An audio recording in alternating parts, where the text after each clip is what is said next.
Heard it's right about 7. I'm John Lee with St. Louis Real Estate Investors Association. We've got a really good event tonight. Our main event. This is fantastic. We got our women's panel with Jan Duke and oh man, some all the superstars which she's going to introduce. I think Lloyd, our president, Lloyd Allender, wants to say a couple words before we get started here. So we'll get started here in just a second. Lloyd, are you around there somewhere?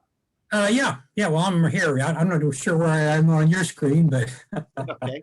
I'm here. I'm glad to have such a great panel on tonight. And just want to let everybody know that we've got, if you haven't joined us on a Friday, if you're a landlord and you have questions about the status of evictions going on in the St. Louis County and City and St. Charles and Jefferson County, we can come on at 11 o'clock with Kathy Davis and her associates to give us a status of the court system.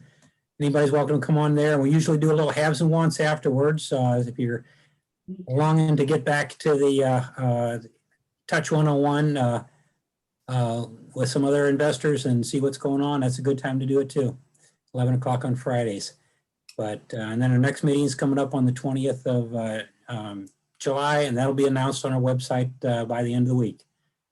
So no, we're always glad to have Jan Duke, and she always brings along with her some great associates. I'm glad to see Melanie Claiborne again this time. She was on with Jan about a year or so ago, I think.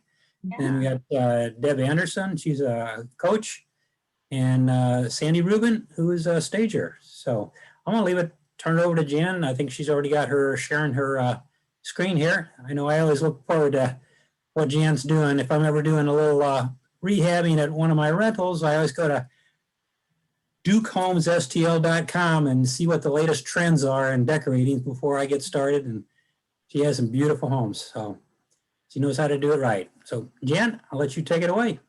Well, thank you, Lloyd. It's a privilege to be with you all tonight. And I've definitely brought a wonderful team together to help present. And you said you go to my website to find out what the current trends are. Well, we know what the current trends are thanks to Sandi Rubin, our wonderful stager and designer, who is with us tonight and is going to be sharing some fabulous photos and telling you some great ideas of what works and what doesn't work, and the difference between virtual staging and actual staging, and why you'd want to stage. I certainly would never sell a house that wasn't staged, because I know I'm going to get more money and it's going to sell quicker if it's staged. So there's no reason not to stage. Deb Anderson is a wonderful strengths-based coach, and she's going to be sharing with you some things that she's offering, which I have found extremely helpful to learn what my strengths are so that I can really target those and develop them better and use them, and it helps me to understand what other people's strengths are as well, so that I can make sure that I'm employing those to their benefit as well as mine. So Deborah's going to have some good things to share with us later in the presentation. And then we're going to start with Melanie Claiborne. And Melanie is a wonderful success story. She got started in real estate about 7 years ago, and I met her at a function through this real estate club. I think it was a bus tour, right, Melanie? It was a bus tour, is like almost an all day thing. We saw 3 different properties in different stages, and it was pretty cool. It was amazing. Yeah, those were fun tours. We did those for a few years consecutively. Maybe we'll have to start them again. What we would do is we'd go to 3 properties. The first one was is demolition. So it was just getting started. The second property was pretty far along in the process, but still in the process of being renovated.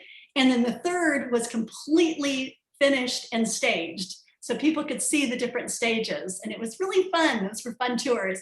But Melanie was such a standout on that. She stayed towards the end and stuck around to the very end and came around and was talking to us. And I could tell that she was going to be a huge success because she had to be. She had burned all her other bridges. So Melanie, why don't you start by telling us where you were 7 years ago and how you've gotten to where you are today, which I'll say, by the way, is incredibly exciting. Last year in 2020, she did 19 projects. This year, 2021, she's already done 12 projects, 2 very large renovations. One of those is a house that I sold her in Creve Coeur. And then she's also done wholesale deals, which many of you know is selling properties to other investors. And then she's done a few hotel deals. And when people used to say hotel, I used to think they were talking about hotels. But what they're doing is they're taking ho from wholesale and tail from retail. So it's a combination. Hotel is not a full wholesale to an investor, and it's not a retail to the end user. It's something in between. And so, for example, she did some hotel deals where she bought some rental properties, and then she did a little bit of fix up and sold those to other investors with the tenants in them. So Melanie's had a huge success doing lots of fun things. And why don't you share with us, Melanie, where you were 7 years ago and how you got here today? Okay, well, 7 years ago, I was in the middle of a crisis, actually. I had no money, I had no time, I had no credit, I had no background experience, and anything that would make me money. I had been a stay-at-home mom for 15 years, and I was suddenly single with 3 children, $140,000 of debt, and a property in California that had been foreclosed on after we moved here. So I was in a mess 7 years ago. But I don't say that for any kind of pity. I say that because I want to encourage someone here who may be in a similar situation. And I want to encourage you that you can move out of those situations. I realized I had to not only change what I was doing, I had to change who I was being if I wanted to get out of the situation that I had found myself in at the time. That's wonderful. Well, you've done a fantastic job. And what we thought would be fun is to highlight a couple of your recent projects. So we've put some pictures on the screen here. And this first one is a house in Creve Coeur that you did just recently. And this one's a 134 Grazier. And this is a house that I actually sold to you. Yes, yes. So I know it really, really well. It looked like this when I first saw it. Oh, this is the after. This is Sandi's good staging. I know. Thank God for Sandi. Yeah, you're going to see a lot of the beautiful photos have Sandi's staging, her furniture and furnishings. So we thought that it'd be good for Melanie to go first and then follow up with Sandi so that she could explain what Melanie was doing with her things. But this is a property that I sold to you, and if I remember right, oh, I'm sorry, Kyla just reminded me, we're going to start with a different project. That was just our intro screen. Let's start with this one, Melanie. This is the one that you did most recently that I sold you. Yeah. So why don't you tell us a little bit about this one? Okay, this one is in University City and in a private area of University City. Super great area.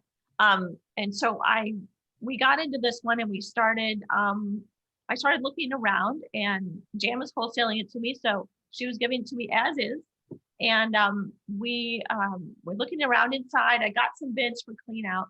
And the first one was super high. It was like $2,400 to clean out the property. And so I was like talking to Jan about it. I'm like, it's a big expenditure right off the bat. And she goes, well, you know what, Melanie, let's just have an estate sale and let everybody else come and take all the stuff out and pay us for it. So yeah, that's what we did. We had an estate sale, and we ended up letting everything walk out the door with whatever price they wanted to give us. We just let them give us a price, and we said yes. And no matter what it was $1 for 15 items. We said, sure, he can have it for $1. I think we did bicker on a couple just to get the price, just to let them know, that we're not just handing everything away. And we did that for a couple hours. And then toward the end, we did hand everything out. And we just said, here's the bag, fill it up and you can go. So yeah, that was really, really fun. So we didn't do much with this house. We cleaned out the inside. We did some work on the outside with a chainsaw, and there it is. And opened it up, made it beauty shine. And then I had people calling me earlier in this year. I'm not really a wholesaler, but I do wholesale maybe a dozen or 2 dozen properties a year. And so I do have buyers, and they were calling. Everybody was calling me. Properties are hard to find, and I said, well, man, make me an offer on this one. And he made me a great offer, and I let it go. Instead of renovating it, I wholesaled it. So you bought this one for 199 Yes, and sold it for 239. correct. So $40,000 spread. And all you did was empty out the house and do a little landscaping on the exterior. Yeah, exactly. That's great. And as Melanie talked about with the wholesaling, I'm the same way. I will buy houses to renovate and sell, but occasionally we're given too many houses than we can do ourselves. So we'll pass them on to other investors, which is what I did with Melody. And I love how she was able to buy it from me at 199, but still turn around and sell it to another investor for 239. And there's still room in it for him to fix it up. I think the Absolutely. the end price could be well over 400,000. Yes, absolutely. Most definitely. So I don't know how many of you were on attended the meeting last month, but Laura Lunnington did a great job. In fact, Laura, are you with us tonight, maybe? I think you are, right? I see your picture. Hi, yeah, I'm here. Hi, everybody. Yeah. Good. Laura, I thought your presentation last month was fantastic. Yes. Just the way you wholesale with such heart and really care about your sellers. So the challenge I have with some wholesalers is that they want to tie up property, put it under contract, try and sell that contract. And if they're not successful, then that house, that contract goes back to the seller. And the seller is just blindsided. And so what I like to do when I'm wholesaling is I will actually go through all my contingencies so that I am fully committed before I'll sell that property to another investor. So that way that investor knows I'm all in. If they don't want the house, then that's okay, because I'm still going to fix it up and sell it for profit. So it's just something to think about when you're wholesaling, to just be so cautious. And Melanie, I know you waited, was it 3 years before you did any wholesales? Yes, I was working on renovations, and I was just too concerned about wholesaling because, of course, sometimes you don't have a buyer, and I had not built a buyer's list at that point. So I just felt like I didn't want to insert myself into someone's life and then not be able to follow through and complete the transaction. So I waited until I had the resources available and had the buyer's list, and then I jumped into wholesaling. And if I believe correctly, you two have never given a property back to a seller. Never. Yeah, it's fantastic. Yeah, you have an excellent track record. It's wonderful. All right, so now we're going to go to your next recent renovation, which is 134 South Glacier, this house in Creve Coeur. And why don't you tell us about this one? Well, this one was a big one. It was a 7-month project. So we started with, obviously, the first stage, we're planning and demo, and we're going through the demo, and we took down a couple of walls, and the ceiling was a little odd the way it was made. And so we took down a couple of walls, and then we realized the plans didn't say they were load bearing, but they obviously were. So we had to hurry up and get headers up there and get those fixed. So that was the only surprise in that house, was the fact that the way the ceiling joists were, they were all just sitting crossways, and they all went different directions in the ceiling. So it's a really different 1940s style building, I guess. Anyway, we got into it, and then we did some major plumbing work in the basement in order to make the new master and the upstairs the plumbing match with the downstairs. We had to actually break up the concrete and move a pipe and move the stack and everything. So That was the other big item in that one. And then everything else was pretty much cosmetic and paint.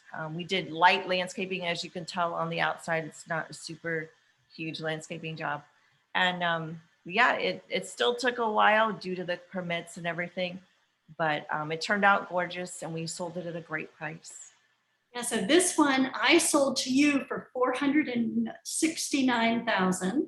Yeah. And you sold for $815,000. Yes. So a $346,000 spread. And you calculated your fix-up costs at $224,000, right? Mm-hmm. So if I remember correctly, you walked away after paying all your investors and all your closing costs and commissions with over $80,000. That's correct. Yeah, that's Right. correct.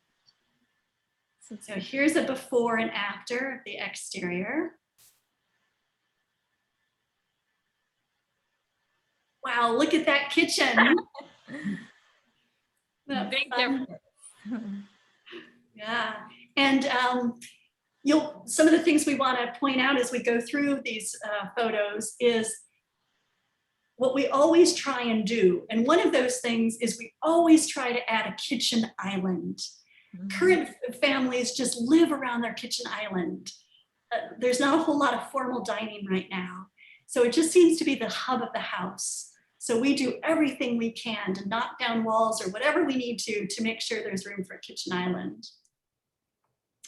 Look at that family room, from the dark paneling to the beautiful fireplace stone. Yeah, the fireplace before was super dark and not Can you very, see it? yeah, the brick wasn't even very pretty at all. So, And look at that master bedroom. So love how it had those beautiful beams at the ceiling, which could just be painted and still had that nice vault. So, nice fresh look. As Trina just typed, huge difference, open and bright. yes. And master bath. Master bath. Very big difference. Yeah, beautiful double vanity. And then lower level. We always try and open up the house to the lower level because it just doubles your square footage. And we try and use the same quality finishes downstairs that we use upstairs, just because we want people to feel it's an extension of their home. So when they walk into one of these renovated houses, they can get as excited about their lower level. We never use the B word. We never call it a basement. It's only a lower level. So we want them to be as excited about that as their main floor. And then there's the exterior. And then these are just a few large photos showing the entry and Sandi's good staging. Yes. Fabulous job, Sandi. Dining room. This is a fun sitting room off the entry. Kitchen. Love that picture. Yeah, that's one of our favorites. And you see the microwave drawer. Those are real popular right now. And combining metals. Sandi will probably talk about that, but you see how there's some gold accents there with the light and still stainless steel. Another kitchen island photo. And laundry room. We always bring the laundry room up to the main floor, and we always add cubbies. We love cubbies because they could cost us just a few $100s to put in, and they will bring us 20 to 30,000 more on the sale.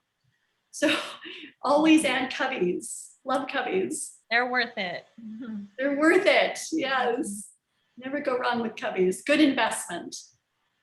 Master bath bedroom photo again, and then the master bath, which shows the beautiful standalone tub and the shower. So there was space taken from a bedroom to enlarge the master bath, because in these older houses, the master baths are quite tiny. So we tend to steal space from other places for large master baths and main floor laundry rooms. And then this is the hall bath. Beautiful. This is the Jack and Jill, yeah, between the two bedrooms. Oh, that's right. It was the Jack and Jill. Yep. And then the lower level bath and family room. Yeah. Good. So that shows all of the slides for Melanie's project. Mhm. So great work. Good. So anything else, Melanie, you want to share off the top before we move on to Sandy? Man, I can't really take credit for like where I am right now by myself. I have to say that I have several mentors, and the mentor who's actually impacted me the most is Jan Duke. She's been there for, oh my gosh, we've been through some difficult properties together, and we've had some fabulous smashing victories together. And I just want to say, I don't know that I would be here without you. So I want to say thank you publicly. I hope I'm not embarrassing you, but I just want to say thank you. I appreciate it. And I felt like this year was just a breakthrough year for me already. And I'm just looking forward to a great future. Oh, that's so dear, Melanie. And I am so excited that Melanie is going to be doing her first transaction in her IRA this month. At the end of the month, my Just first a huge success. So she went from having no time, no money, $170,000 in debt, and no IRA to having freedom, total freedom with her time, Yeah. to having money in her bank account, completely out of debt. And now she's starting to invest through her IRA, which is so exciting because that's really what I try and encourage all investors to do, is to move towards wealth building so that you're not just waiting for that next house to sell. Instead, you've got those properties that are feeding you every month.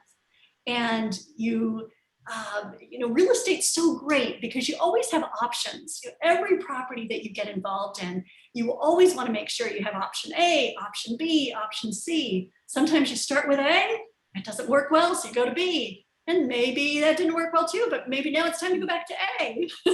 But well, we can always jump to C. So whether you're going to wholesale it, whether you're going to fix it up and sell it retail, whether you're going to hold it as a rental property, two of my best rental properties are houses that didn't sell right away. And I've held them for the last almost 15 years. Oh, wow. Great investments.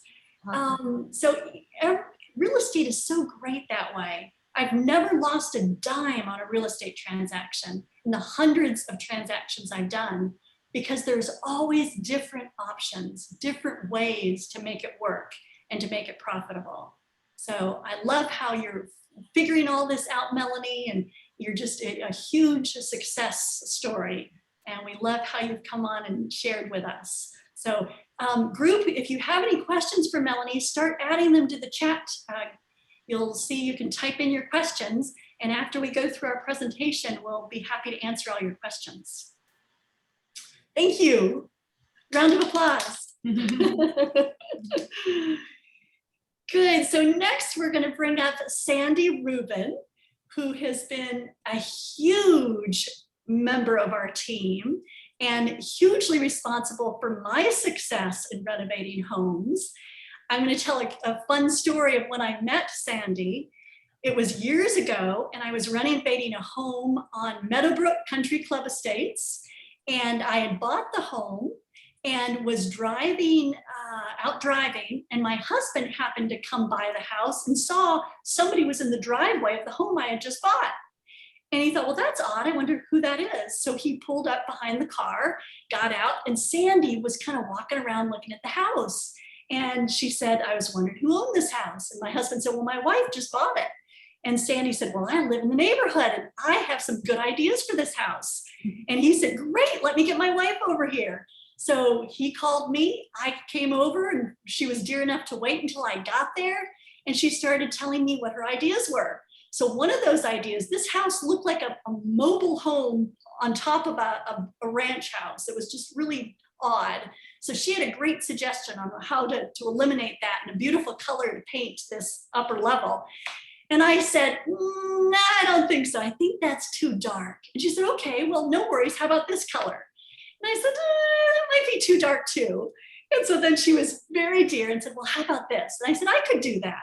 So I went ahead and did that. As soon as we painted it that color, we realized we were absolutely wrong. We should have gone with the much darker color that she chose originally. And immediately I understood, oh my goodness, she knows so much more than I do. So then slowly over that project and the second project, we grew together and I started trusting her completely, so that by the time I got to my third project, it was like anything Sandi says gets done. And if anybody questions that, they are off the property. So Sandi's been a wonderful, wonderful resource. And I'm so grateful for all the help that she's given our team. And she is just a huge success story herself, having built a very successful business. She has over 200 to 300 houses staged at any one time. Can you even picture that? Your furniture in 200 or 300 houses. She just bought a beautiful, huge new building in Chesterfield as a warehouse to store furniture that's not in houses. She has an amazing team of designers and movers, and they are out and about every single day helping us to sell houses. So thank you, Sandi, for all you do. And we're so grateful that you're here tonight to share with all of our investors why you are our secret sauce. Thank you. Thank you. First, I'd just like to say that it's been a pleasure working with Jan. Well, if you know Jan, you know how she is. She just takes everyone and envelops them in her success. And I have met a lot of people. I have a lot of new clients as a result of that. And I feel like that our team gives back and forth, that we all have different talents and we're all sharing them all the time. And that's what makes any team a successful team. And Melanie Claiborne is just such a go-getter. She has just gone from this person that was just looking for any ideas to this very decisive and in control individual.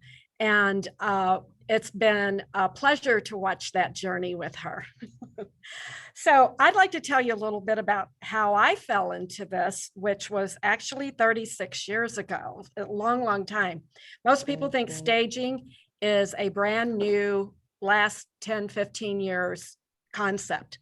But 36 years ago, I had worked for a Citibank and decided that I was going to retire from there. I had been on their payroll for 10 years. I was eligible at that time for any resources that they gave out. And I said, this is the perfect time to leave. And I thought I would sell real estate because I worked in the mortgage division of the company. I helped develop their mortgage division and knew a lot about mortgages. And my pastime was going to model homes and looking at every model home or any open house. I just thought that was fun. And I love to see what other people were doing. And like most people who go into model homes, they're looking for good ideas for their own house. And so the first day I got my license, I was given a property from friends of mine. They had a house. It was an $80,000 house in a subdivision that should have sold in 30 days. They had had it on the market for 8 months and had not a single offer. I'd been in that house many, many times. They had another property they were convinced to buy without a contingency. And they were people that really couldn't afford to do that. So the day I got my license, they said, we're going to give you this listing. Can you do anything for us? So I went over and looked and I saw yucky wallpaper and a room that used to have a dining room set. And it also had a buffet in it. Didn't look big enough to even put a dining room table in. And I just looked at the house and I said, you know, when people come in, when there's no furniture in a house, all they see are all the flaws and all the yucky stuff on the walls. And I thought, I have to change this to help my friends to sell this house. So I went in, took the wallpaper down myself and painted it. And little by little, I started bringing my own furniture over to this house. And I was married at that time. I'm not anymore. because day by day I was taking furniture out and my husband would come in and he's going, it's echoing in this room. Where's our couch? And he said, I hope you're not going to take the bed. Where's the bed? So needless to say, we're not married any longer, but I have a great business going. So if you look at the first house that you're seeing on the screen, we work with a lot of real estate rehabbers, but we work with a lot of the major builders in St. Louis, and we do their model homes. Not only do we stage their model homes, but we help them work on their floor plans to improve them, which sometimes is moving a wall. We come into those houses and make lots of decisions for that builder that he might not have thought of and that the architect may not have. So I have some pictures here that show the vision of what a nice looking house looks like and the difference that it looks when you have furniture in it. Again, you see all the walls and all the flaws. You put the right furniture in there and you can make that property seem like a castle for someone. And that's what we've done in this property. It had been on the market and had not sold. It looked too small. And people kept saying, where's the dining room? There's not enough space for a dining room. Well, as you can see, there's plenty of space for that. Can we go to the next one? Hello? Oh, there we go. All right. So again, this is a brand new house. Well, why do you need to stage a brand new house? Everything is new. Well, you walk into this room and there's no real focal point. The fireplace doesn't really feel like it's grand for a over $1 million home. And it doesn't feel comfortable, cozy, or home-like. So as you can see, once you put the furniture in there, it feels like, oh, I can sit here, I can sit there. And we sold this house on a weekend after we put the furniture. It had been on the market twice before and had not sold. We can go to the next photo. This is that same house. And again, you go, that's a beautiful room. But the spacing on the walls, if you notice, was very strange. And it needed furniture in there to show people how you would actually set the furniture up. Most people don't think about having the fireplace, the couch being right across the fireplace, because in most houses you can't, or you have to walk through the living space, which you never want to do. But we were able to set that up so you could go behind the living space and still use the exterior doors in the house.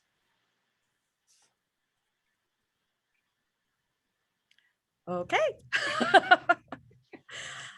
Same thing here. Beautiful bedroom, but people didn't know how to set the furniture up. The master bed wall didn't really look big enough to have a bed in it.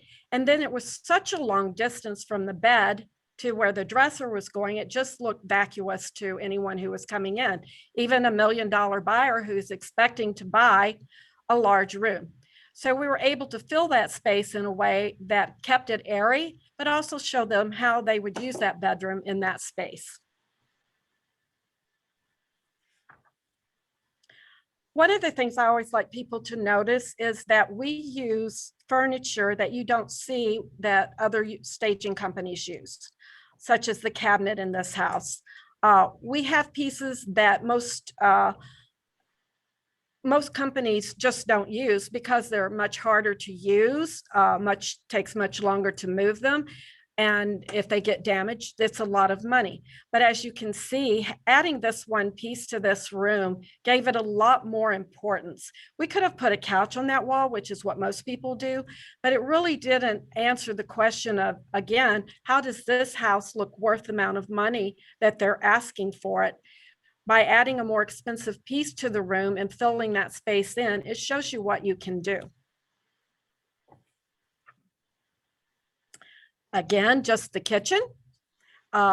Kitchens that we see a lot of, but the space again was kind of odd. This is the only dining room. So it's a mix of a casual and a formal space in a house that's close to 900,000.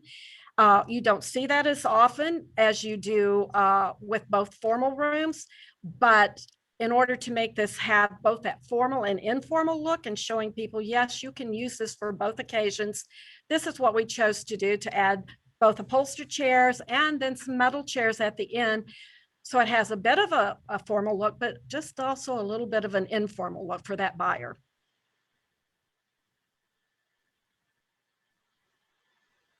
This, I think, just goes without saying.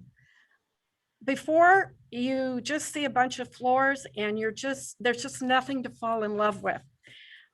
This picture actually, to me, looks like something from a photograph in a magazine. The furniture directs your eyes to the exterior so that you see why you're paying a lot of money for this property on Euclid, that you're paying not just for how formal and wonderful and cozy the inside looks, but you're also paying for the view outside those windows. And this is how the property was being shown before, with some drapes pulled halfway across the room. Same house, just a different perspective. Again, the view was completely obliterated in the way that they were showing the property. We opened that up and said, you know, wouldn't you like to wake up to this every day? This is a rehab property that we did recently, very small spaces. So the spaces really needed to be defined, even though the finishes were really beautiful in the house. But the setting up of furniture was an issue prior to us staging it. Just the other side of that room, again, showing people how to use a space and expanding that space so that it not only included the fireplace, because as you notice, the fireplace was offset in the room, but also bringing in the other space behind it and incorporate it all together. This is one of my most favorite shots. This was wallpaper. And pretty much everyone who saw this wallpaper did not like it before. It had some few simple pieces in there, and we made the wallpaper the hit. And I think we sold this just again in a weekend.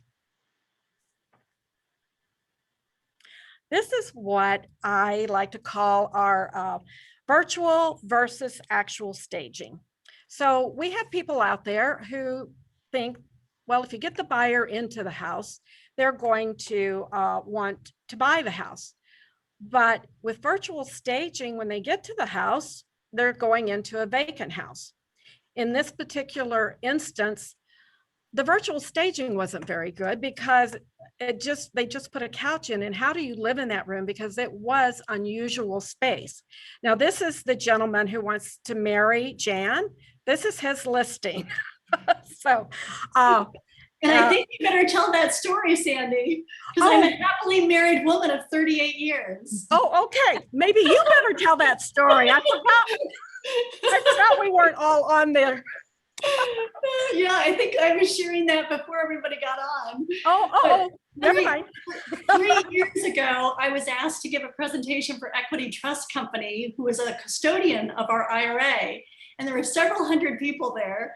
And during the questions and answer period, this sweet man raised his hand, very handsome, wonderful young man, and said, "Jan Duke, will you marry me?"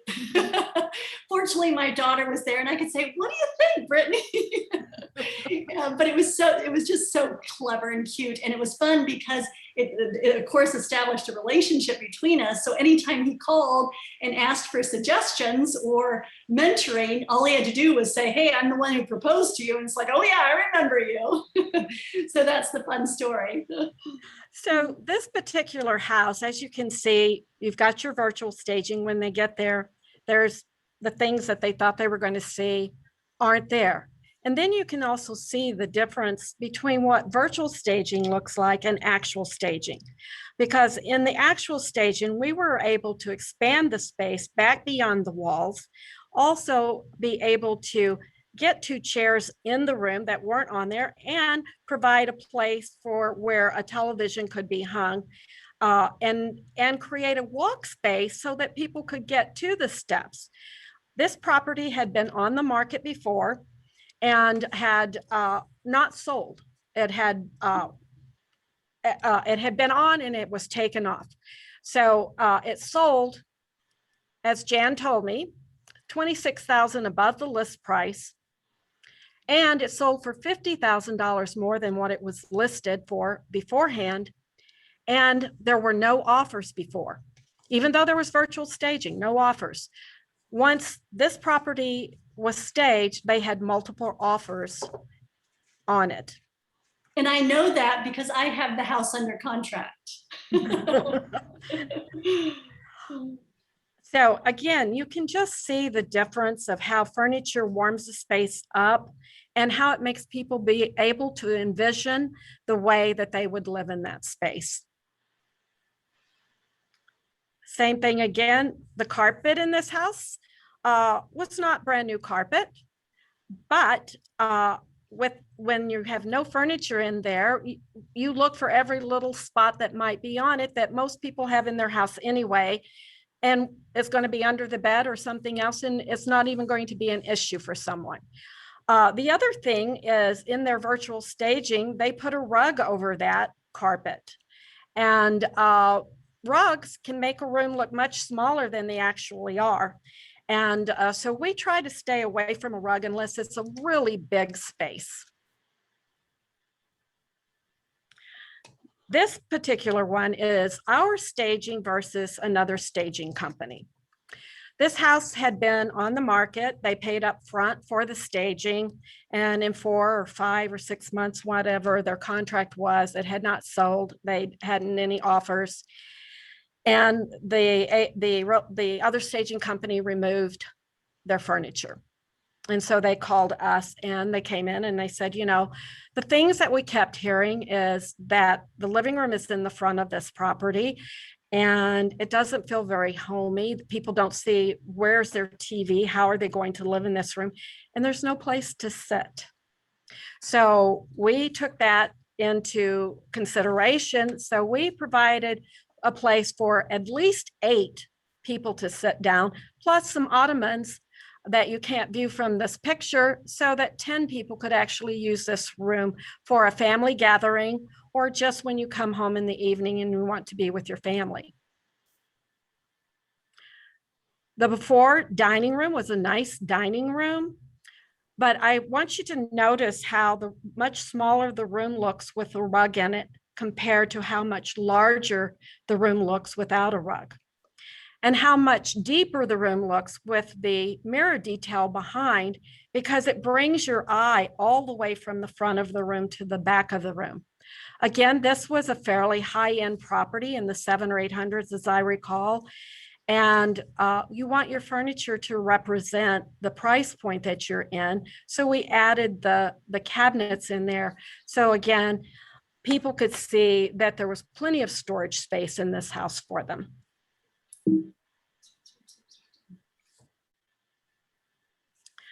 The 2 different kitchen stagings. And what I like to say about the previous kitchen staging, thank you, is that you want your kitchen, especially when you have a white kitchen, you want things to feel comfortable and to blend in. You don't want to see a stark color start distracting from your staging. So we wanted to keep this calm and pretty, and where the focus was on the high-end cabinets that were in here, the high-end quartz, and the spacing. We put shorter stools in there without backs, made the room look larger as well. Just the difference, again, of having a rug in a room and not having that rug in the room. Sometimes there's a need for a rug in a room. If it's a really long rug, it should have, a really long room, you should have a rug in there to tie up the space. In this case, it was a very small room, and we had to put the bed in front of a window. And that happens a lot when we get into city homes. But not to have a headboard in front of that and to base that window made it feel not exclusive. And also to add the bench into that room, which added some additional seating and also made your eye move from one side to the other side, made this house feel more special and more sophisticated and more up price. And the previous stager did not do anything to that bathroom. And of course, we do all bathrooms in a house regardless of how many there are, and there's no additional charge for that. So basically, this is my do the math section. And the statistics that I have here from the the Department of Housing and Urban Development. And it tells you the difference between a staged home and a home that has not been staged. And their statistics say that it's 72% faster in selling, that it'll be a 17% higher price than an unstaged home. And a staged home that's been staged well will get you 6 to 4% above the list price in our market. When you consider that the cost of staging a home in St. Louis is 0.5%, and you look at the statistics up above, do the math. It's going to make you money. It's not going to cost you money, especially if it's done properly. So that's all I have to say. That's a great presentation. Thank you, Sandy. Okay, thank you, Jen. Couple questions that I think Sure. we should just address right away. Jasmine says, would it matter the cost of the home? I've read that usually a home that's under 100K is not worth staging, but the higher the list price, the more beneficial to be staged. If you don't mind me answering that, Sandy, I feel like I can speak from experience. Mhm. I don't think I would sell a $60,000 house that wasn't staged, because I know that Sandy bases her cost of staging on the list price. So let's say the staging is $2,400. Am I going to sell that house for $2,400 more because it has staging in it? Yes. Is it going to sell quicker because it has staging in it? Yes. So there's a 100% plus return on investment. In fact, Sandy, you might remember I had you stage a rental property for Yes. us in U City about, maybe 2 years, about a year ago. Yes. And so we paid $2,400 for that staging. We rented the house for $300 more than what we were renting the other houses that did not have staging. So do the math on that. On a rental, we got our money back in 8 months, and she signed a 2-year lease. And I think she's going to stay a whole lot longer, and we attracted a better tenant. So I just think that staging is just crucial for us as investors.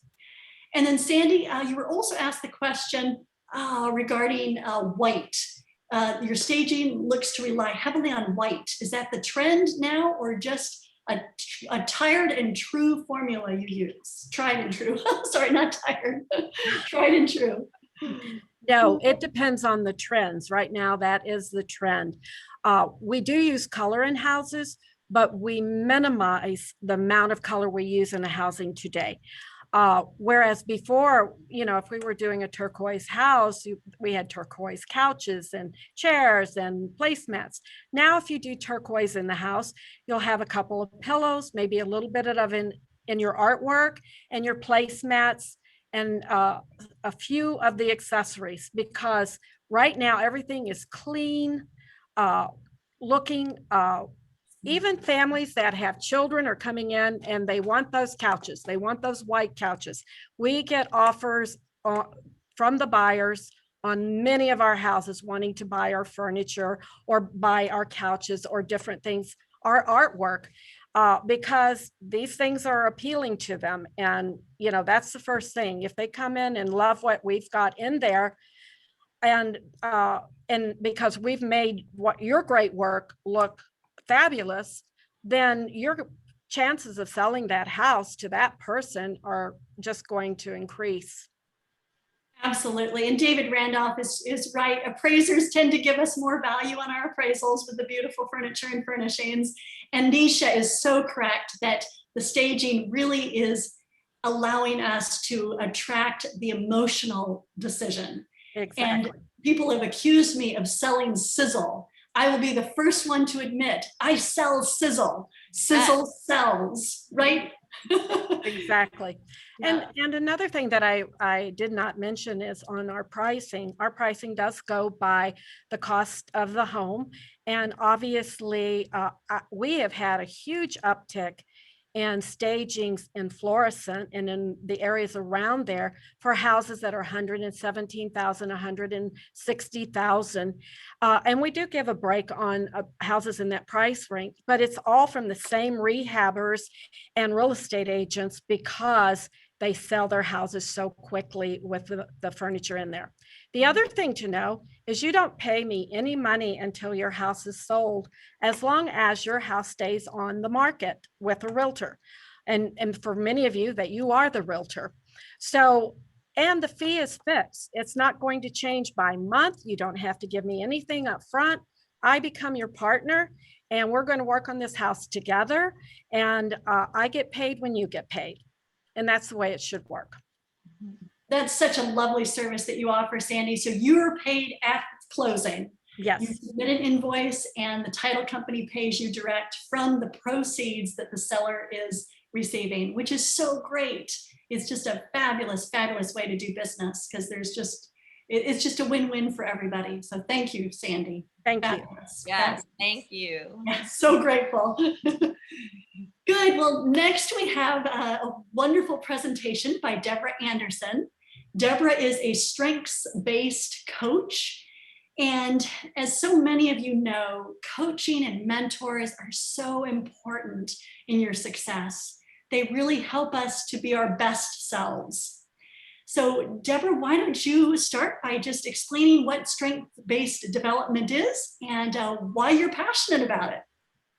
Thanks, Jan. I'm thrilled to be here amongst all this talent. I have a love of design and homes, and I had my own interior design company for over 20 years. And I left that profession because I got to the point where I only worked and it was time to make a lifestyle change.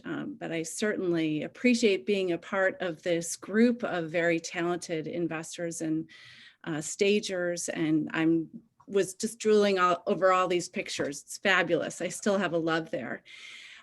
So I'm just going to ignite your curiosity about strengths and talents. And you can tell Sandy and Melanie and Jan, they are leaning into all their strengths. They are having peak performances every single day. They're loving what they're doing. Strengths-based development has a unique approach with a powerful outcome. And the process begins by identifying our talents or the ways we naturally think, feel, behave, get things done. Think back for a moment to your childhood and think about things that you naturally did before you intentionally began to practice. It might be that you were in art class and you were able to pick up a paintbrush and paint something beautiful, or you had the perseverance to climb to the top of the rope at gym class, or you were on the playground every day wooing and winning new friends over. So these are your innate talents, and I am passionate about strengths-based development because it leads with positive intent. And it focuses on what we do well. So often we focus on shoring up our weaknesses, but strengths-based development builds on your greatest power and potential. And tell us a little bit who your clientele is, Deborah. My clientele ranges from individuals to groups, those who are looking to identify and value their talents, as well as grow their potential. It could be an individual making a career change or challenging themselves. I have clients who are navigating transitional life changes like retirement or empty nesting. Or just improving relationship dynamics. Many companies nowadays are becoming strengths-based companies, and it's just proven that once you can identify your strengths and those with whom you work or live with, you start to look at things a little differently. And lately I've been working with college graduates and those looking to change jobs. Through this application, you can build language for resumes and go into an interview a little more prepared about what you have to offer.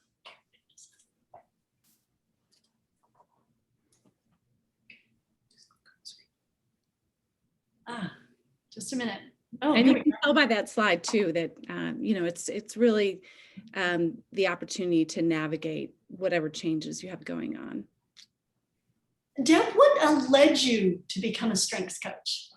Well, as I mentioned, I was great going for many, many years, worked all the time, doing homes from the construction up or remodel up, picking everything out, working with architects and builders. And so I'm well aware of the work that you all are doing. And I was tired and decided to retire and close up shop. And for a couple of years, I aimlessly walked through, well, how about this or how about that? And looking for my next hurrah. And someone recommended, a coach, strengths coach recommended the Gallup Clifton Strengths Assessment. And putting language to my unique talents in this program boost my productivity, my clarity, my curiosity, and my enthusiasm. It really gave me a new toolbox to understand 34 talent themes, and it directly related to the potential success. Through this process, I realized that my number one natural talent was cultivating and developing potential in other people. And so becoming a coach has been so rewarding, but it has been my favorite career so far, because it is aligned up so beautifully with who I am and how I naturally love to work with people and mentor them.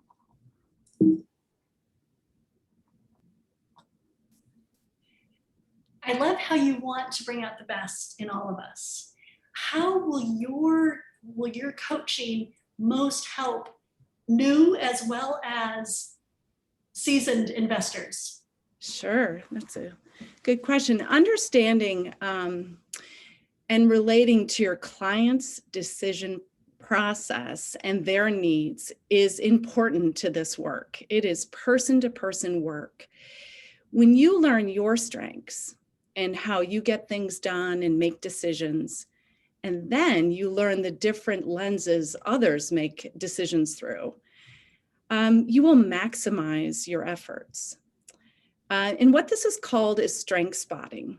And it's an important tool relating you to what your clients need and learning to speak their language.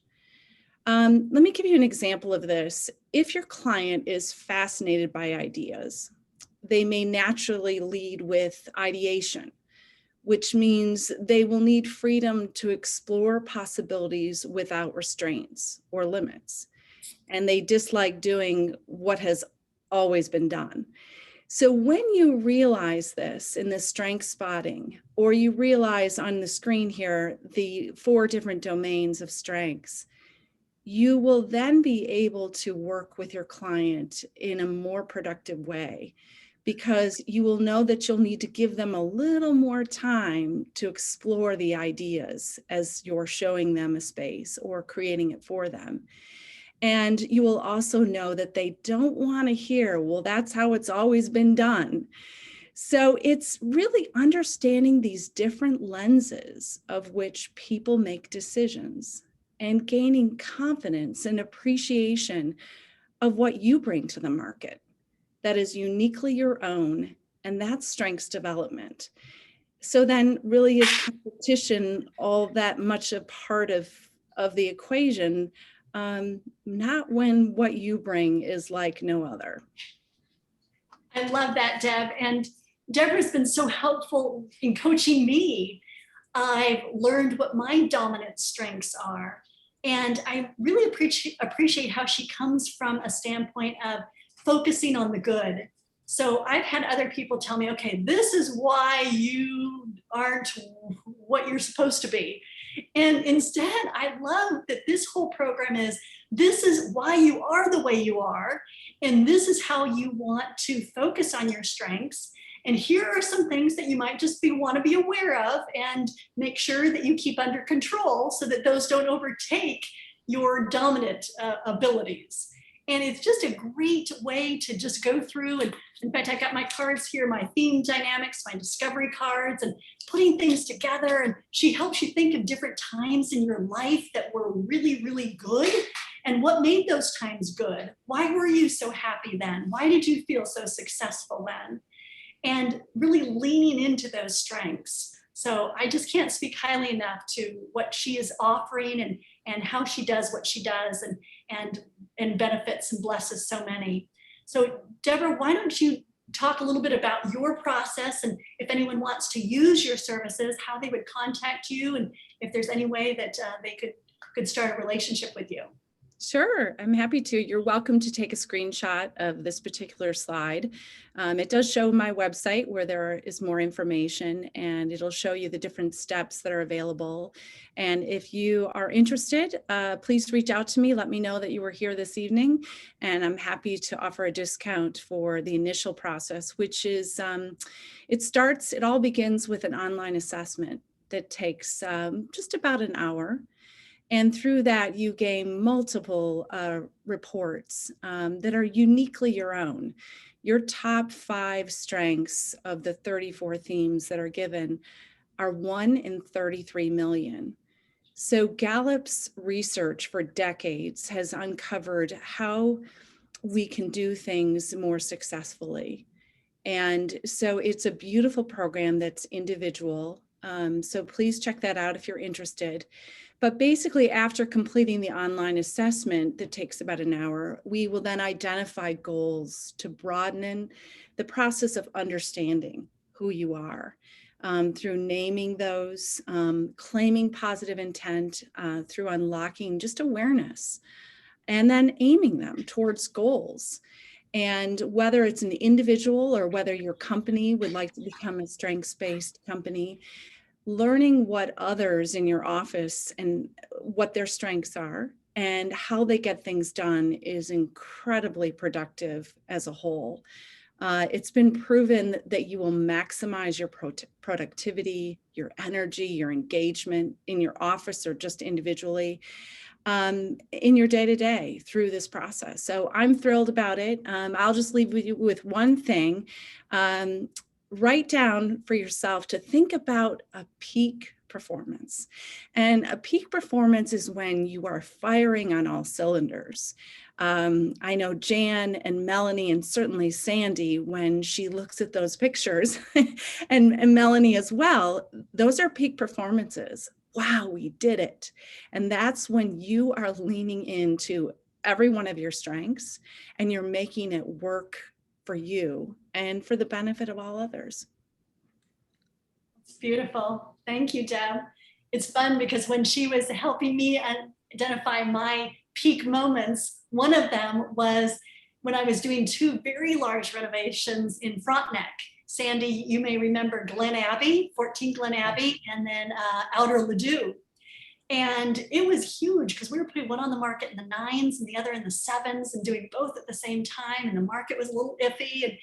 And I can remember the day we got them both staged. And I can remember walking into those houses and just being so excited. I had already taken my shoes off and I just had stocking feet. And I started dancing through the house, just room to room, twirling through the house. And it's a moment I'll always remember, because I felt like this is what I've worked so hard for in my career. And it wasn't the sale. I mean, they both sold great and it was a good payday, but that wasn't what brought me joy.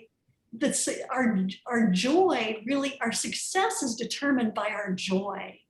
And I just really appreciate how Deb has helped me look for those moments where I'm most joyous and figure out how to replicate those. Because that's what really gives us a wonderful quality of life and gives us that home-work balance that's so important, and just really increases our benefits to ourselves and our loved ones. So thank you, Deborah, for all that. Thank you for having me. And Deb, you mentioned, I know you had sent us a slide that we were trying to incorporate and didn't, but is it okay if anyone wants to just email you for that additional information? You'll just send it to them, no obligation, of course. Oh, absolutely. And it basically is a form that shows you through the decades of research through Don Clifton and Clifton Strengths, the 34 themes through research kept coming up over and over again when they researched successful people and how they get things done. And it's come it together in 34 themes, which are basically, my top is developer, then empathy, discipline, responsibility, and all of mine line up beautifully with what I'm doing. And so on that form, it'll show you exactly, and you probably could read through this form and know what your top strengths are. And it's a first step to really realizing the difference between knowledge we've acquired in our fields versus what we naturally have and always have had. I love that. So at least feel free to reach out to Deb and ask for the strength theme list. And it's fun. My top theme is achiever, and my second is relator. And once you see this, after you take the assessment, and it's very quick and fun, it's just answering questions. Then you get your results back, and you can sit down with Deb. And this whole process, it's not expensive. I mean, we're talking just a few $100s at most. And you really find out what works and what doesn't work. And you start to go, oh, now I get it. Now it all makes sense to me. So it's a really helpful process to step back and evaluate and help those around you to do the same, so that you all speak the same language. Could I interject? Yes, Sandy. Yeah. Yes. I met Deb recently, and we spoke about the different products, as we call them, that she has to offer. And not only did I see a real need for me to do this, but then I started thinking, as a business owner and an employer, that we don't always have our people in the right positions, okay? And because we're always looking for them to have the strengths that we need in that job. And maybe it would be more productive if they were in a varied portion of that job or a different place altogether. So I have decided that I want to do that for my key employees, so that I can help develop their strengths as well, because that's going to help me in the long run, as she said. It's a great way to use her process. Thank you, Sandy, for sharing that. It's a great idea. All right, well, now it's time for us to answer some questions that you all have. So feel free to use that chat box, and you can direct them to any one of us, or just general, and we'll answer them together. We've pulled off a few questions that you've already started to ask. The first one, let's start with Angela Jett, says, how much did the contractor participate in the design? I would hope that your contractor never, ever, ever, ever, ever participates in the design. I'll tell you a fun story. When we started using Sandy years ago, my contractors were passing judgment on her decisions because they were different than what I was doing. I was still a ways behind. I didn't know the current trends. I didn't know what was going to sell in today's market. I was still a few years back. And so my contractors were like, Jan, are you sure about this? And they were sharing in the profit with me, so they were vested. And I got that. So I thought, I'm going to make this really easy for them. I'm going to schedule showings at some properties that haven't sold because they look like they were contractor designed, so that they see what's wrong. And then they'll go, oh, you're right. You and Sandy got this. So we scheduled showings at 3 properties. We went to the first one. I had 3 lead contractors at the time. I took all 3 out to lunch and on a field trip. We walk into the first house, and I'm thinking, oh, this is going to be so good. Pictures, everything. Walk in the first house, and you know what they started doing? They started saying things like, wow, this is great. Wow, why isn't this sold? Now, this is how I would do it. And I realized we didn't even have to go see the other 2 houses, because I realized that they just didn't see it. They didn't understand why their taste wasn't appealing to others. So you just cannot leave those important design decisions to your contractors. Much more important to use professionals to make those decisions. Ladies, do you want to add anything to that? Or does that say it all? Yes, Sandy is the best. I never question Sandy's judgment. Yeah, never. Never. I'm always asking for her advice. And I always have advice to give. Yes, you Which is do. great, and it's quick. I love that. You're so decisive. I mean, I've had other designers. I had one, her favorite thing was, wow, there's a million ways you could do that. I was like, just give me one or two. Yeah, or we don't have that kind of time. exactly. Or the possibilities are endless. It's like, no, I don't want endless possibilities. So I love how you're so decisive and you help us make those quick decisions. And if something doesn't work, she's open to changing it and finding something that will. She's very solution based and very Right. solution focused, which I totally admire. And I've tried so much to actually be just like that. Just the solution. Don't give me anything else. I want to focus on the solution only. Good point. And then another question about finding good contractors. Wow, that's the age-old question, isn't it? It's the most important part is you're going to renovate homes. You have to have a good team. And we've done a lot of different things. Number one, I'll tell you, I think it's helpful to be a woman in this business. And what I like to do is find happily married men who are contractors because they're used to taking instruction from women. and it works really well. But you definitely need to develop relationships with your contractors. You know, it's love is reflected in love. So find out what they like. I mean, we have a vacation home in San Diego in Coronado. It was really fun with my lead contractor to surprise him and get together with his wife and say, let's plan a weekend, a long weekend. I think it was 3 or 4 days, beach vacation for the two of you. Of course, she was all excited. So she's, all, hey, honey, aren't you, how's your work going for Jan? Do more for Jan. And it was really fun because the day they were supposed to go, I asked if he'd go and see some properties with me. And he said, sure. So I picked him up and his wife happened to get in the car with us. And then it turned out that we drove to the airport. And I said, well, I do want you to see a property. It's just a beach property. So, find out ways to make your contractors feel special. And they will give you those rewards back in spades. And then the other thing I love to do with my contractors is really treat them like the experts that they are. I mean, I will never know as much about tiling as my tile layer does. So anytime I'm working with my tile layer, I'm going to say, if this was your project, what would you do? Those are the key words. If this was yours, what would you do?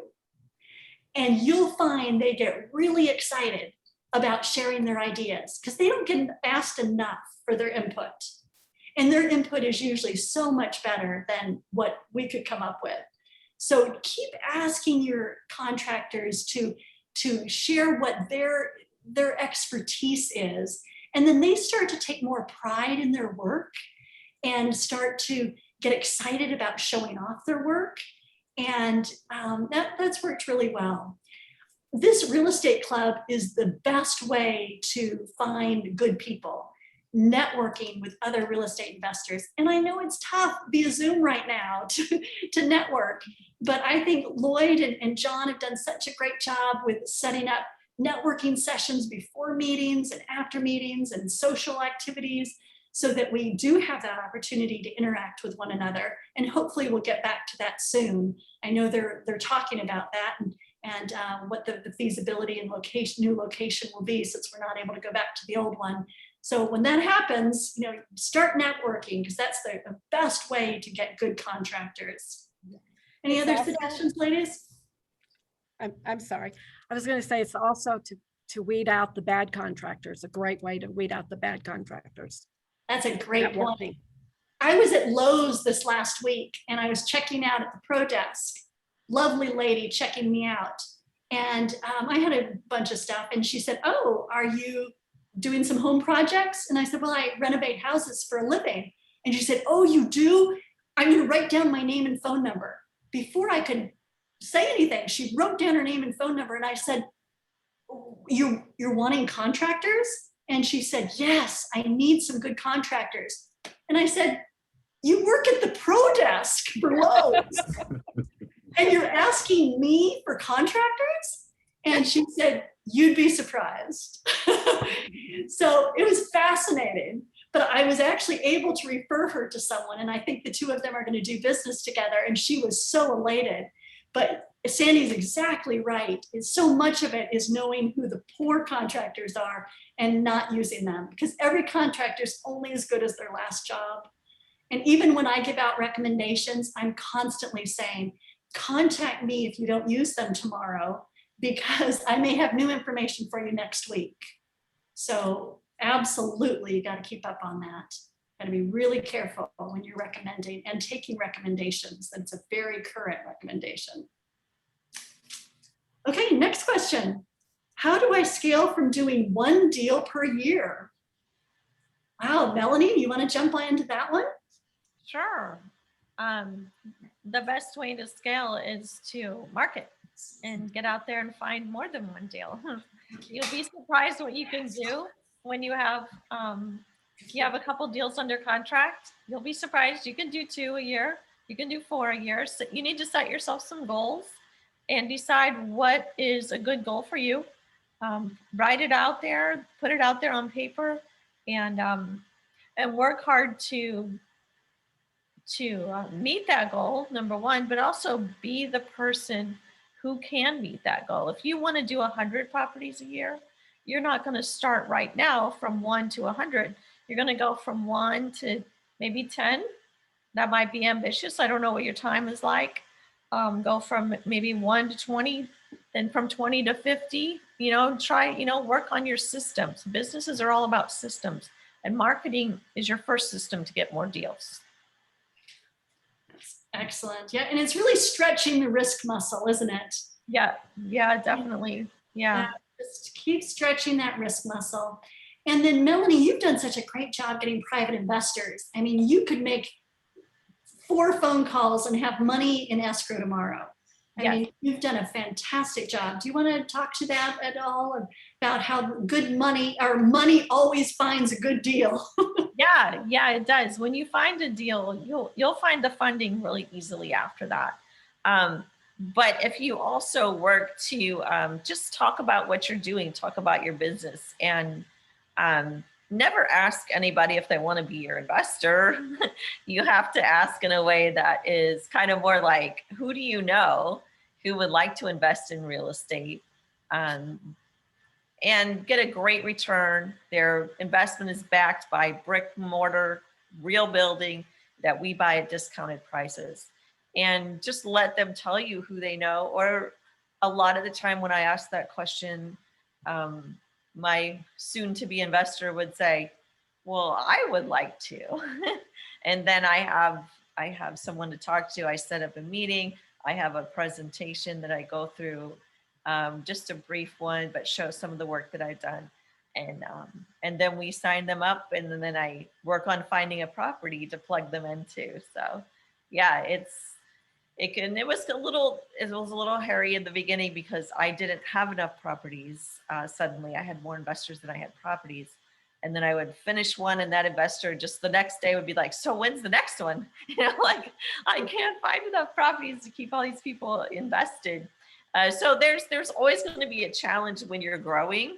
You're either going to have the trouble finding enough properties to keep the investors invested, or finding the investors to invest in your properties. But just embrace every challenge as a sign that you're growing, and don't let it upset you. Just be excited about it.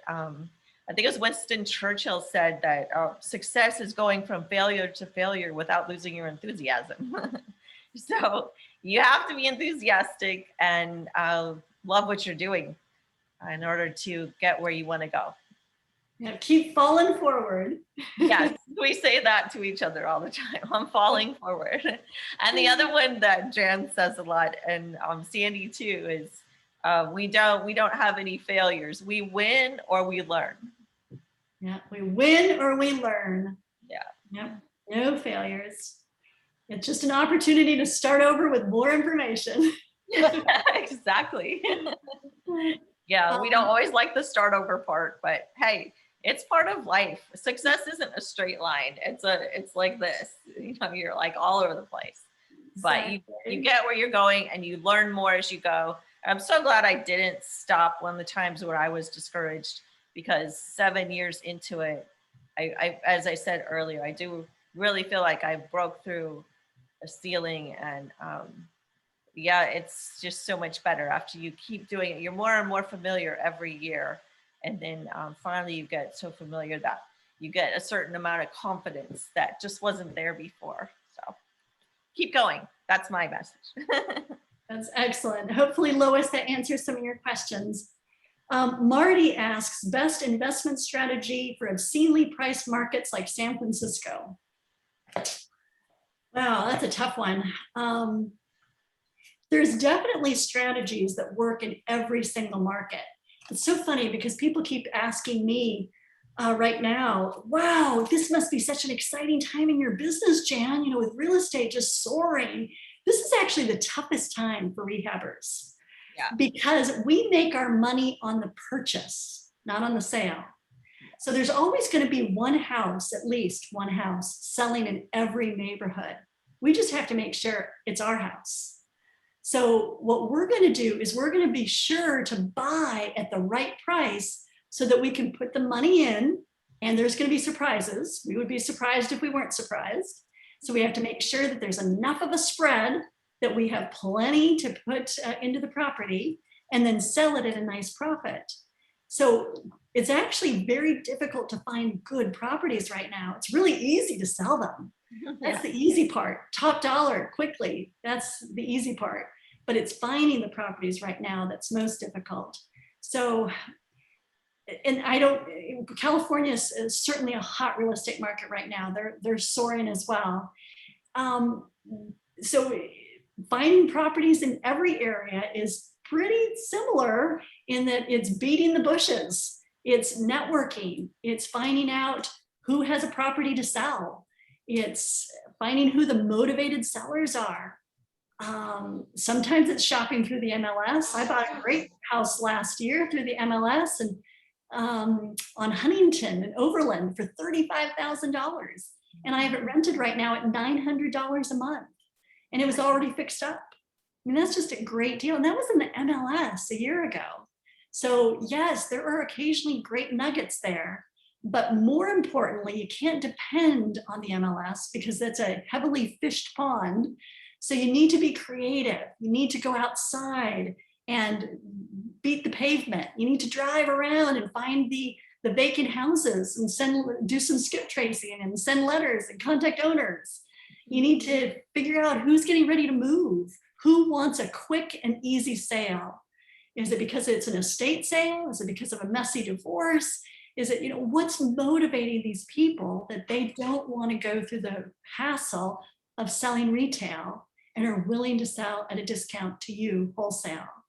So it's really figuring out the motivated buyers. It's just the best way to do it. Anything else to add there, ladies? I think you said it. Okay. All right. How important do you think social media presence is, and how do you approach it? Well, Sandy, I know you've got a brand new website. Yes, and we do.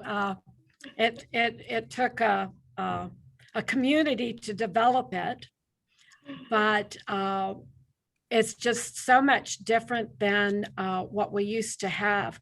We're able to we started with a new website where we were able to update it ourselves so that every day we can put something new on it so that people will come to us.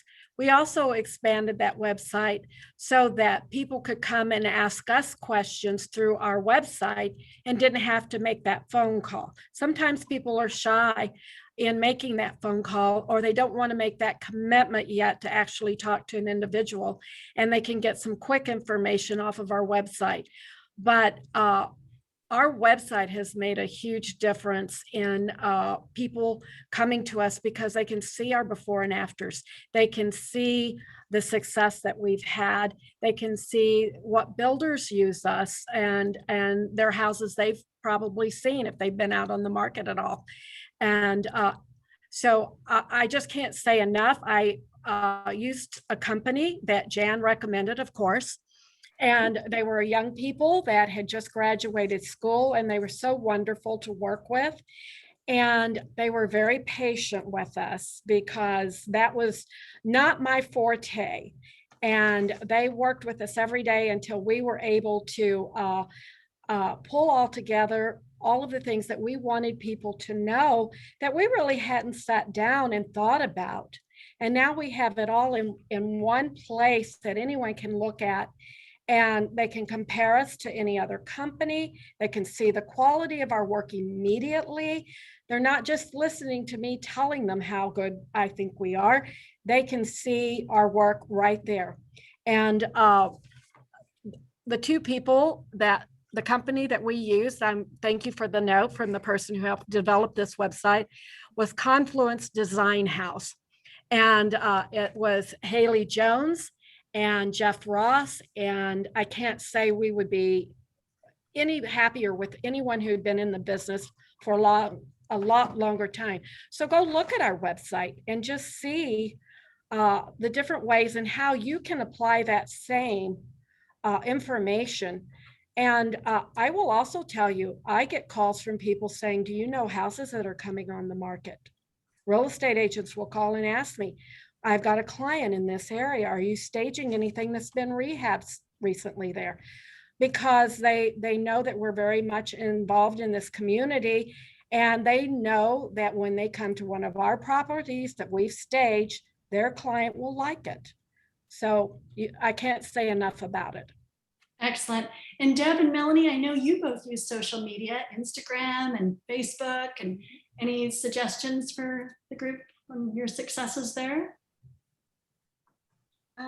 I haven't had smashing success with it. I'm kind of, I avoid it too much to be really successful with it, but I do have a Facebook business page. And that's really all that I have. I do have a website, but I do a lot of direct mail that directs sellers to my website. And then it captures their numbers. So I do have that part of. Oops, I think you muted, Melanie. There There you go. Now we can hear you. Okay. That's a great answer. Melanie, you also answered in the chat box, direct mail has been good for you, and sending postcards and referrals have been the next best. Talking a lot about you do and asking for referrals as a long-term strategy. Yeah, just talking about what you do. When people ask you, hey, what do you do? Have an answer ready. Like, well, I help busy professionals build their IRAs. And that makes people go, really? How do you do that? And then I can tell them I invest in real estate and give them a great return. That's excellent. Deb, anything to add there? Oh, well, I had great fun learning LinkedIn, and I think the platform is perfect for business and for sending messages to others. Just make sure that if you're new to it, I'm learning that it's important to send an actual message instead of asking to follow someone. But I think there is, for me, I put it off for the first couple of years, and now I'm really trying to lean into a few new talents to learn it, because I think there's quite an opportunity there to connect with people and to grow your business. As I'm sure I'm late to the game, so you all might already know that, but it's a wonderful platform for professional use. Yeah, I think many of us are very old school. I know I am. I do a lot of I do letters, and it's fun. I had a call this last week from a woman who said, are you still interested in buying my lot in Hawaii? And I said, wow, I probably sent that letter to you 10 years ago. And she said, 11. I said, wow, that's great. Sure, yeah, I'll still consider your lot. But people will hold on to this stuff for a while. And some of my best purchases have been through relationships that I have nurtured over years. And I was working with a woman today who told me that she was going to use somebody else to sell, to buy her home, to sell to. And I was disappointed, but I'm not sure that person's going to perform for her. And so I'm not going to be the least bit surprised when she comes back to me. And that's what I told her. I said, the door is always open. Next week, next month, next year, I'm going to be in business. So feel free to come back and we'll talk again and see what I'm able to pay for your property. And that happens a lot. I get a lot of people who come back and say, I'm ready for you now. So I think it's building relationships. It's being congruent. It's being trustworthy and helping people achieve their goals. Very important. All right, I think we're coming to an end here. Thank you, Scott, for that nice comment. Really appreciate this panel. Great content. Thank you. Ladies, any last words of wisdom? We're at 8:31, so it's time to wrap up and let these dear people go. I think we've answered all the questions in the chat box. Unless somebody sees something that I've missed, feel free to post it again. Any closing words that anyone would like to suggest? I think you said something just a minute ago, and I'm not sure I'm going to say it the way you said it, but that when people know that you have their best interest at heart, that I think that makes a really big impression on people, that you're not just there to grab their house and to sell it, but that you have an interest in them as people. And social media, they can go in and see what you've done with other properties that you have, and they can see the care that you've taken, and they can also see the results that you've gotten. Yeah, that's a great point. We have to be so congruent.